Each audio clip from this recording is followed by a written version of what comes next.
जिसके पास मैडम जी आप आइए आगे, एक इनको दे दीजिए।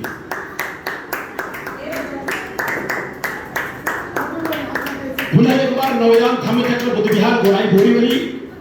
और आगे की मैं बात करूं, बाबा साहब doctor Bhimrao Ambedkar main road पर दरअसल है ये। और जैसा कि मैं बार बार लगातार कहता हूं, 100 महापुरुषों में, दुनिया के 100 महापुरुषों में पहला स्थान रखने वाले शाक्य तथागत गौतम बुद्ध की अगर मैं बात करूं, और दुनिया में सबसे अगर कोई शुद्ध है तो बुद्ध है। ये मैं नहीं, आज के प्रधानमंत्री नरेंद्र मोदी जी भी कहते हैं जब बाहर जाते हैं तब कि हम बुद्ध की धरती और सम्राट अशोक की धरती से आए।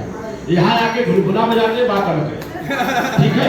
एक बच्चे से मैं बोला ये कौन सा देश का नाम, तो कहे ये मोदी सरकार है। तो मोदी सरकार नहीं, ये भारत सरकार है और गवर्नमेंट ऑफ इंडिया।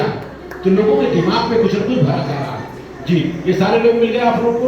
अब दरअसल हकीकत सच्चाई ये है कि हमारे मित्र हैं 84,000 ये पुस्तक अपनी तरफ से भेंट के रूप में दे रहे हैं। लेकिन मेरा मानना यह है कि कम से कम इस बुद्ध विहार के माध्यम से 5,000 पुस्तक में यहाँ उड़ा दूंगा।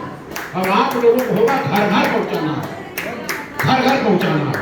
अगर कोई बोलता हम बुद्ध को नहीं मानते हैं तो बोलना पढ़ तो लो, और पढ़ने के बाद अगर खराब लगे तो मेरे घर पे वापस कर देना। लेकिन बुद्ध ही सबसे शुद्ध है। मैं अपने सोसाइटी में काम कर रहा हूँ और वीडियो के साथ, फोटो के साथ जी। तो बहुत सारी चीजें हैं जी। अपना परिचय बता दें, इसके बाद मैं आप लोगों को बताना चाहूँ, मेरा नाम राजकुमार मौर्य। मैं उत्तर प्रदेश मिर्जापुर डिस्ट्रिक्ट से आने का सौभाग्य मुझे इस मुंबई में था, लेकिन हमारे मेंटर माननीय राम भरोस मौर्य जी के द्वारा मैं इस बुद्ध विहार में आने का मौका मिला। और मैंने यहाँ से सीखा कि आप लोगों का जो प्रयास है बहुत ही जस्ट है। और यहाँ से सीखने के बाद एक प्रतिभा जागृत हुई कि भविष्य में अगर कुछ करने योग्य बनाया भगवान गौतम बुद्ध ने, तो निश्चित रूप से मैं भी एक बुद्ध की प्रतिमा अपने क्षेत्र में बनवाऊंगा, ऐसा बुद्ध विहार। ऐसा मेरे मन में संकल्प है। आप लोगों से मुलाकात हुआ, बहुत बहुत साधुवाद, साधुवाद, साधुवाद। तो मैं चाहूंगा माननीय मनोज जी हैं, आप अपने कर कमरों से एक पुस्तक उनको भेंट करें जी। अब आगे से ध्यान रखिए, बुक पड़ा हुआ है और कोई इस तरह से आता तो बुक आप यहाँ दीजिए, कोई दिक्कत नहीं है जी। और सर अच्छा आपको भी मिल गया। अब 2 फोटोग्राफर हैं जबरदस्त लगे हैं। क्या नाम सर फोटोग्राफर का? विनय धोत्रे जी और किशोर देठे जी। किशोर जी और विनय जी। और किशोर की अगर मैं बात करूं तो किशोरी लाल शर्मा जी ने दरअसल स्मृति ईरानी को जबरदस्त हराया, बताने की जरूरत है, जो हकीकत सच्चाई है। तो इसी के साथ सर 2 शब्द आप बोल दीजिए सर। हाँ, क्या संदेश देंगे आप यहाँ बुद्ध विहार से आज?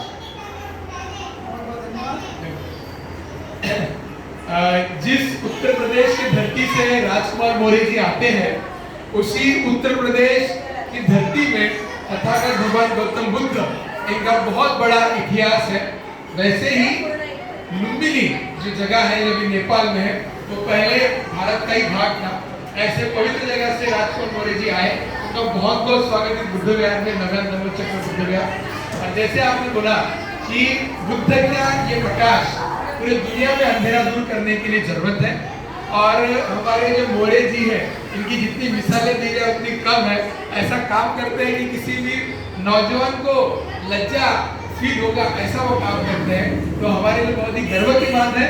और ये जो धम्मपद जो लेके आए हैं, इसमें एक कहानी बताई जाती है कि जब तथागत भगवान गौतम बुद्ध का धम्म का प्रचार प्रसार हुआ, तो उस समय में जो व्यापारी थे, एक साइड में व्यापारी चलते थे और दूसरे साइड में बौद्ध भिक्षु चलते थे। एक हाथ में रहता था धम्मपद और एक साइड में रहते व्यापारी अपना सामान। ऐसे लेके पूरी दुनिया में बौद्ध धर्म का जो मार्ग है, ये व्यापारी लोग लेके गए।